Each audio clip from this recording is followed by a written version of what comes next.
In the age of AI, what's the biggest thing that founders and companies need to know right now? You have an incredible access to tooling right now that is going to significantly speed the pace with which you can get your products out the door. And so it's not a matter of being afraid to use them. You're going to be doing yourself a huge disservice if you don't learn how to use these tools today. For companies or founders who haven't harnessed any AI yet, where do they start?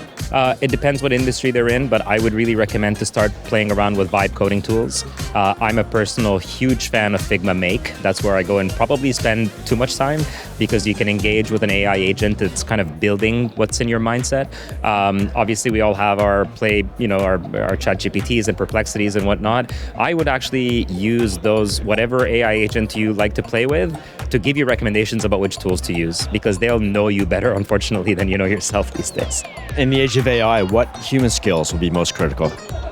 What we're doing right now, being able to communicate very clearly and with each other, creative thinking to think about how to use these tools to either deliver your work better, distinguish yourself more, so the ability to sell, the ability to market, the ability to create, a differentiated way for people to see you. First time in Newfoundland? First time in Newfoundland. I haven't seen more vibrant colors really anywhere until I've seen, the foliage here is out of this world. And then this morning I had the option of driving in or walking in, and I decided to walk, and the air is so crisp. I'm from Alexandria in Egypt, and that's the last memory that I have of air being this crisp. So that's really been spectacular. As a founder, it's very important to be able to tell good stories. Do you remember the story of the princess and the pea?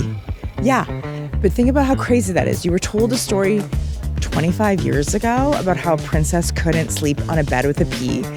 It's had zero relevance to your life. And you remember that story 25 years later. And you have to remember that this is what investors feel like in a pitch. They're not going to remember the size of your market and every number you had, but they are going to remember you and your reason for starting the business. And so when you think about it that way, you should be very good at storytelling. What makes a great entrepreneur?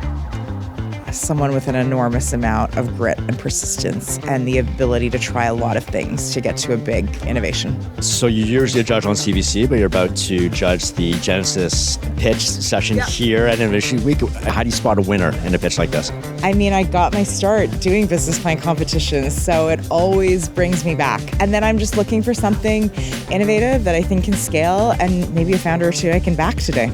Favorite thing about St. John's? Anything you really want to do when you're here? Oh God, I had the best lobster of my life last night. It was so good. So that's a wrap on Innovation Week 2025. How are you feeling? Feel super pumped by this week. A lot of insights, a lot of connection, a lot of celebration of entrepreneurs, and we even donated to a charity $7,000. So very excited about how this conference helped to grow the ecosystem and accelerate the growth of the sector. Innovation Week has exceeded expectations this year. The feedback that we've gotten from members has been amazing, and we can't wait to come back and do it again next year, but even better.